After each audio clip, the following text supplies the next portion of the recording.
This is Brilliant 2, a Kelly Peterson 44 built in 1978. This is us, the Smallwoods.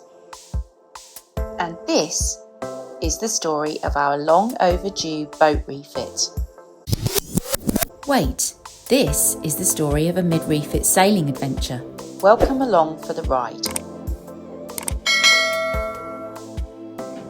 Well, good morning and welcome to Not So Blowing Bowen. It's been a super calm night. None of the thunderstorms got us. We were sort of in a corridor between some storms to our south over Early Beach and north over, I think Townsville got some quite spectacular ones. Anyway, it was all calm on the western front here, flat in the anchorage, and this morning there's been barely a breath of wind. We had 0 knots, I think, at one point. It's just started puffing up a little bit. I'll show you around. So this is Bowen. We're just anchored outside the Leads. That's Flagstaff Hill over there, which I think we're going to go and walk around in a minute. And this is actually called Dalrymple Point, where we're anchored. In the distance, you can see the ridge of Gloucester Island and Cape Gloucester. So we're so nearly back in the Whitsundays. Well, really, this counts as the top of the Whitsundays, Bowen. Almost home. Well, it's been a pleasant little stay in Bowen, hasn't it, everybody? Yeah, beautiful calm night. But the time has come to sail across the bay to Gloucester Island, so off we go.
It does, no? I can drop it when you start going back. Yeah.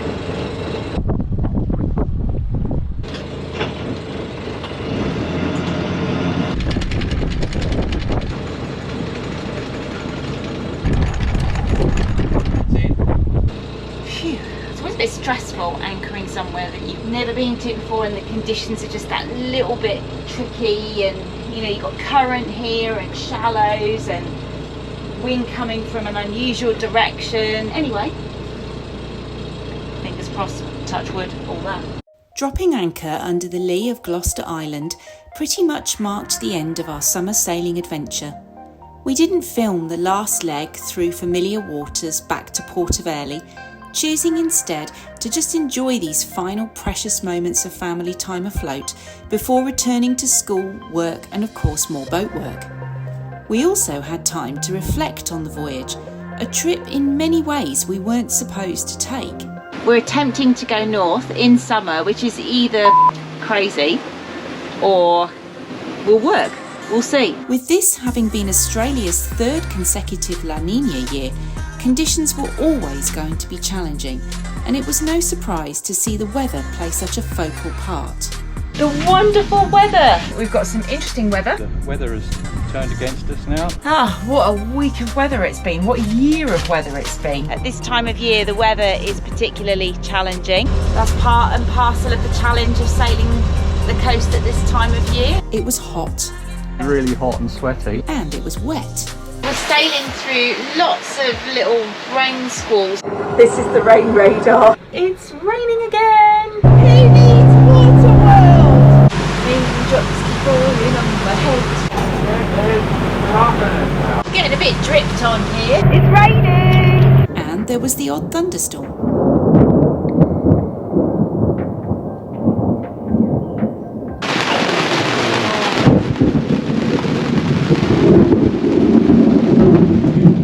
joys of boating in summer. While these elements were somewhat expected, one thing that did surprise us was how much the wind continued to blow, especially considering this was not the trade wind season, and in fact the only time of year we might be treated to a break in strong southeasters on the Queensland coast. It's meant to be blowing below 10 knots, isn't it?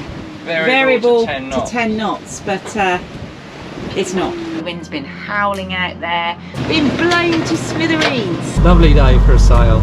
I'm just going to point my arm in the exact direction where the wind's coming from. Coming from there, it just happens to be the exact route that we have to take. It's going to be a wet and windy ride. It's officially rough. This is how not to go sailing. If every day was like this, no one would go sailing. This is the truth, and it's not all beer and sizzle. This is what's known as bashing to windward. Oh, we're just getting pulverised here, really. Taking our medicine. We love those conditions. Of course, these conditions inevitably present more challenges, and sometimes stuff broke. And it snapped right across there. Well, today's first casualties just happened. That's come off the mast.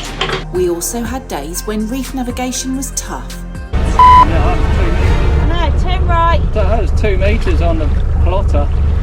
And you couldn't see it until it was right there. Yeah. You cannot see through the surface of the water if you've got a white overcast. It's worse than a rainy day. But ultimately we had a ball, and sometimes the weather even came to the party. We've got some nice sailing conditions now. Just enjoying this sail in flat water. The sun's come out. Champagne sailing, as they say.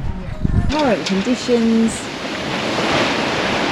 The wind has actually done what we wanted for a change and blown us all the way up to Sudbury Quay from Early Beach. Yay! In fact, overall, it was thoroughly enjoyable sailing.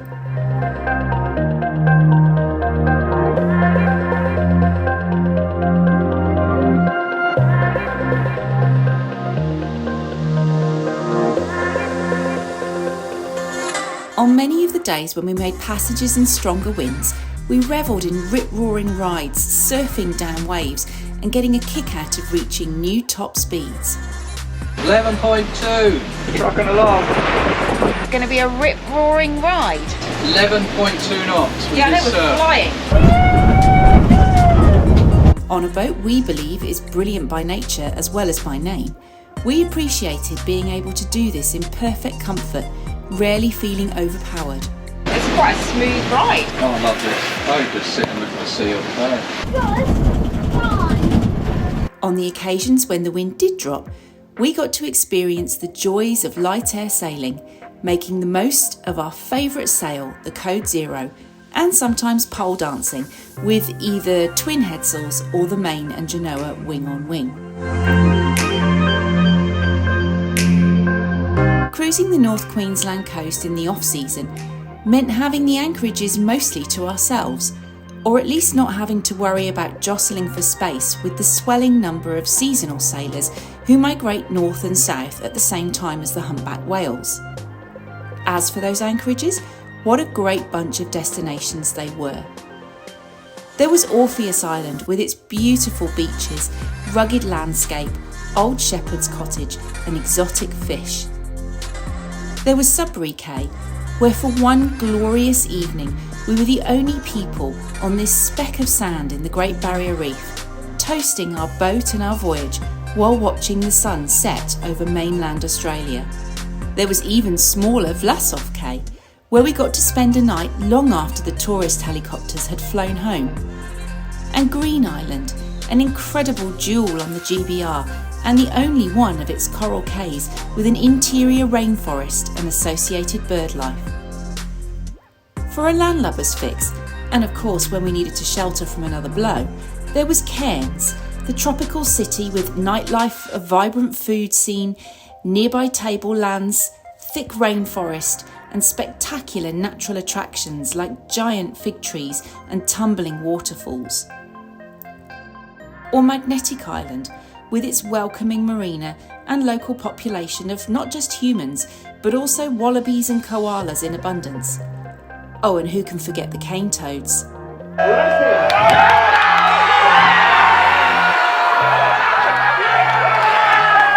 Of course, for wildlife encounters, nothing could beat our stay at Michaelmas Cay, where the seabird life simply blew us away. This place is like being in a David Attenborough documentary. There are thousands of birds. It's just incredible. Booby chicks just are crazy. They're as big as their parents, and you've never seen fluffiness like it. Well, this is one of the most amazing places we've been to. It's just so cool.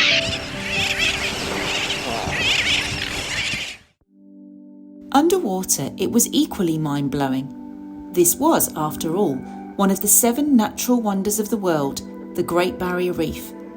Having now sailed even this comparatively small section of a vast ecosystem spanning such incredible distance overall you can see it from space, we can testify firsthand that it's no less impressive close up. As well as being a wonder of this world, I'd go so far as to say it's a whole other world, an extraordinary marine garden colonised by a myriad of corals, giant clams, tropical and predatory fish, and much, much more.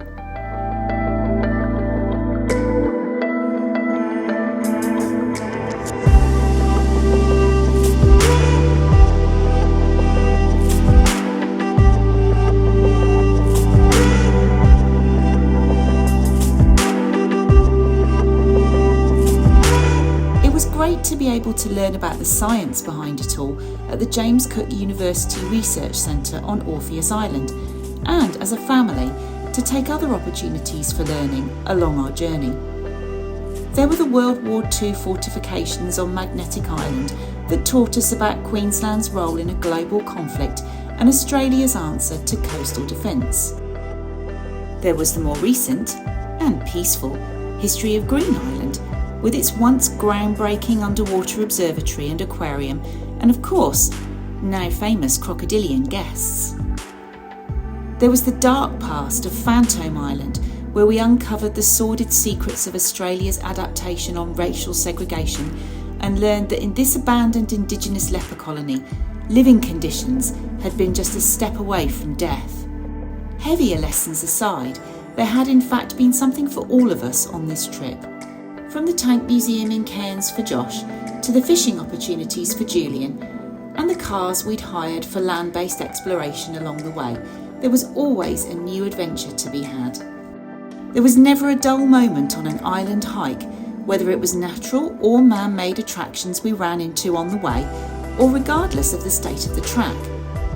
Sometimes we picked our way across country like the wild and windswept walks we took across Orpheus Island. Sometimes the path was a little easier to follow, like the excellent summit track on Fitzroy Island with its magnificent views.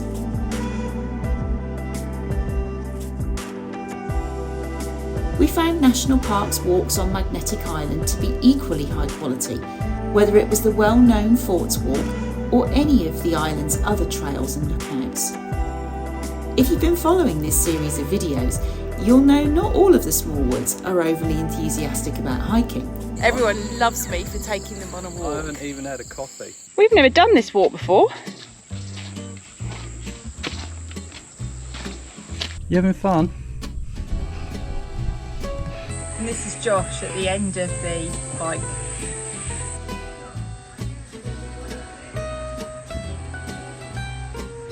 I'm the only one still laughing. And sometimes our walking adventures didn't exactly go to plan. This is the bit where the guidebook said just scramble over the rocks. Right. Can't see any track. But it was all part of the fun of the trip. You can do it. You've got this. Come on, soldier. And time as a family we will never forget. Desperately trying to get coconuts down.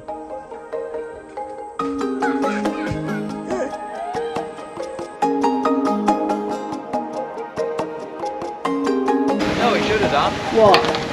Gone with just the gym.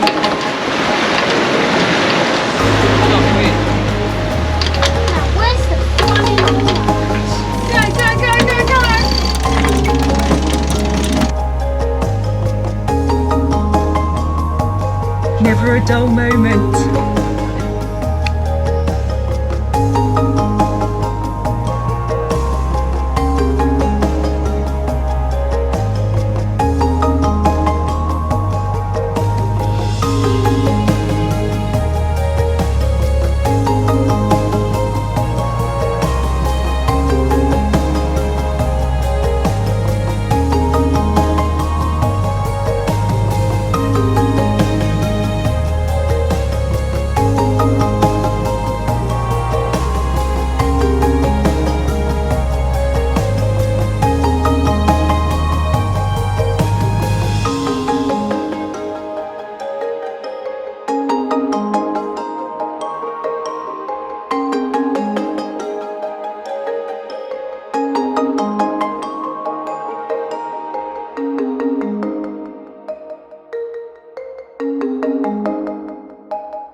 So it's real time. Obviously the videos you've been watching, it's taken us a little while to put them together. We've been back in the Whitsundays for quite a while and boat work is in full swing, but more on that shortly, so stay tuned. What we wanted to do though was just address a couple of questions that people have asked that might not have been covered off by what you've seen in the videos. So when I shared our very first video of this La Niña Summer Sailing Series to a local Facebook group, which shall remain nameless, there were mostly very positive responses. People really liked seeing sailing at that time of year, but there were two extremes. One end of the scale was, you guys are crazy, you're putting yourself at risk, and at the other end of the scale was, well, I don't know what the big deal is because everyone goes cruising in the summer, so what's so different about you? So starting with the you guys are crazy and you're putting yourselves at risk, the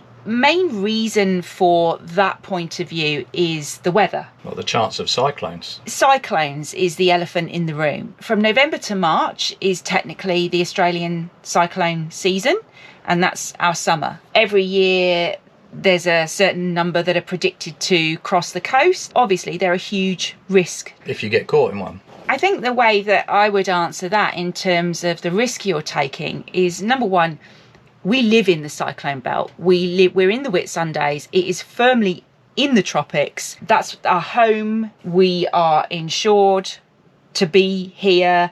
We are insured to sail at that time of year, because insurance is another one, obviously, we'll talk about a bit more. With any risk, it needs to be calculated, and we have plans.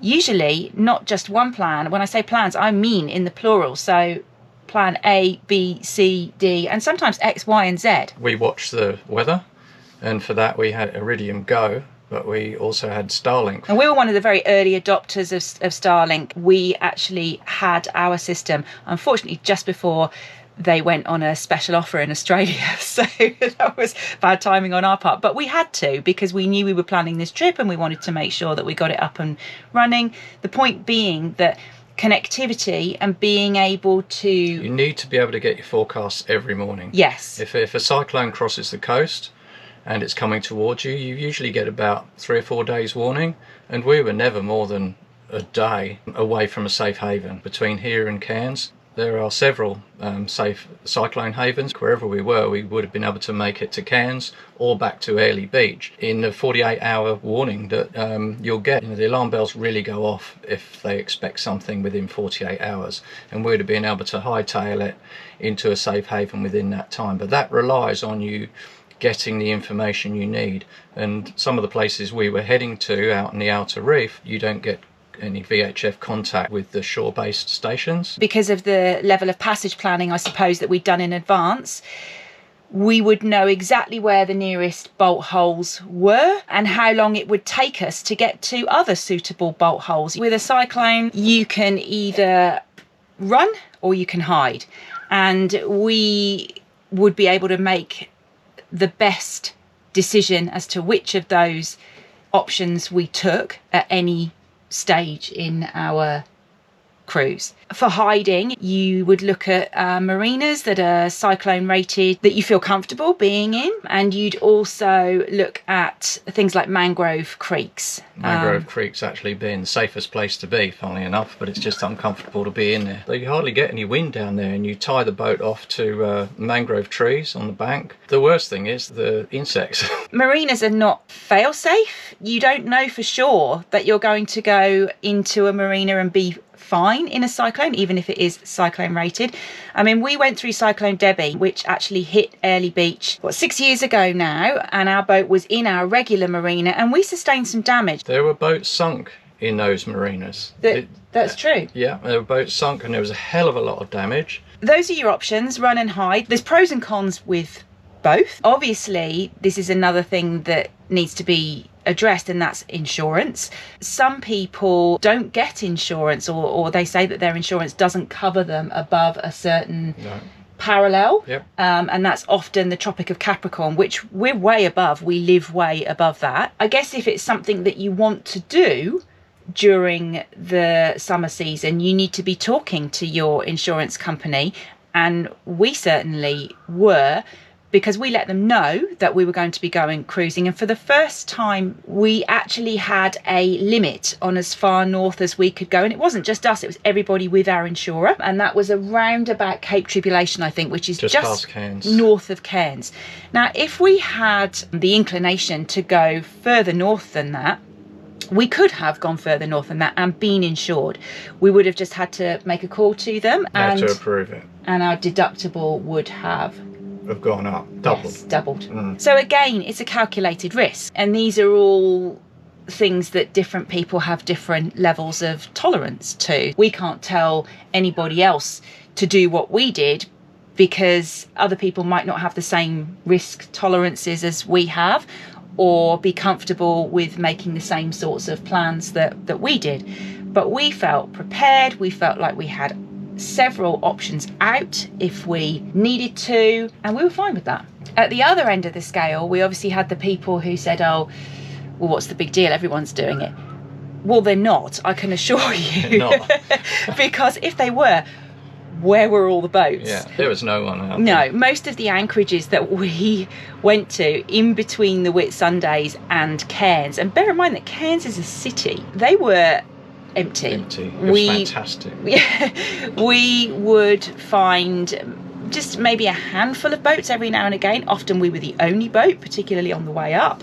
A lot of them were boats that had come out from the townships and stuff up the coast as well. They were local boats from Townsville and coming out from Mission Beach and stuff, and from Cairns. Yes, the Cairns region was probably the busiest, because like I said, Cairns is a city. But even that, they all went home at the end of the day. That to me says that, well, not everybody's doing it at that time of year. And of course, there are reasons for that. Like I've just outlined, with a lot of people aren't insured. A lot of people don't want to do it at that time of year. It's very hot. And humid. And wet. Some people can't cope with those sorts of conditions or don't like them, and that's fair enough. For us, the heat doesn't really bother us, again, because we live permanently in the tropics. We're quite used to it. After 14 years of being here, we're actually acclimatised. I actually quite like the heat.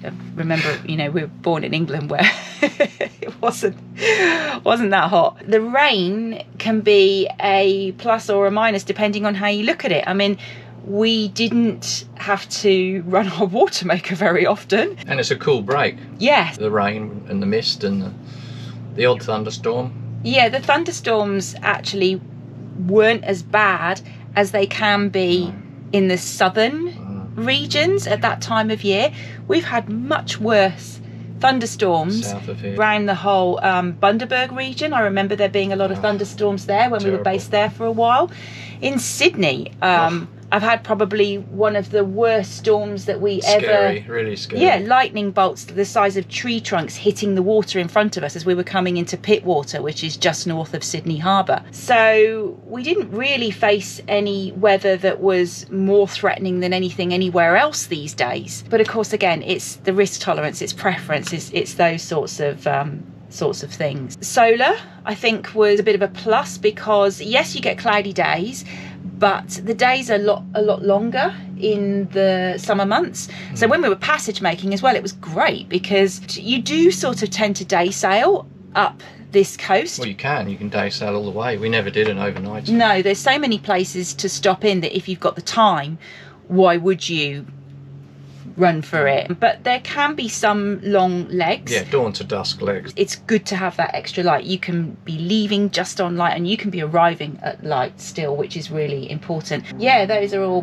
positives as far as we were concerned. And also that whole thing that we spoke about the anchorages being empty, we quite like that. Some people are real social cruisers and they really like doing the seasons and doing the sundowners on the beaches, and we're not averse to that. I mean, we like a drink with people as much as the next person, but we also really like being able to just sort of immerse ourselves in a place, and it's quite nice to be able to go to places and not be jostling with the crowd. And when you get to an anchorage, if it's a particularly tricky anchorage, it can be nice to just have your pick of the space rather than having to worry about, okay, I haven't really got enough swinging room here. Worst case scenario, I can't go here because there's too many boats, there's not enough room. Well, you get a more comfortable night's sleep as well if you've done a long leg and you go into an anchorage and it's full of boats and you've got to anchor further out and it's choppy or in the current. That's the way it is in winter, but in summer you can go to the best spot in the bay, you know, which might be right up against a beach, and you get dead flat and you have a really good night's sleep, which adds to safety and less risk, I might add. Another reason why we chose to go at that time of year was that we thought with the La Niña that we might have the chance of some calms as opposed to the very strong southeasterly trades that blow up the coast most of the year. If there's ever one time of year where it's going to turn around and be from the north or drop off completely, you'll get a very brief window in the summer. For us, in the end, our experience was that we didn't quite get those calms that we were searching for. We were really hoping that we'd get sort of longer periods and be able to do a bit more of the outer reef. Travelling through the reef and go to a lot of different spots, but we never got more than a couple of days, did we? No. Of a calm. No, there were lots of strong wind warnings. When it blew, it really blew. Whether that was due to changes in the world weather and those additional patterns that we now all have to be aware of, I don't know. So in a La Niña, it's supposed to be hotter, wetter, and more cyclones. And none of that really eventuated. This was our third consecutive La Niña, and it was hot, but not hotter than normal. It was wet, but not wetter than normal.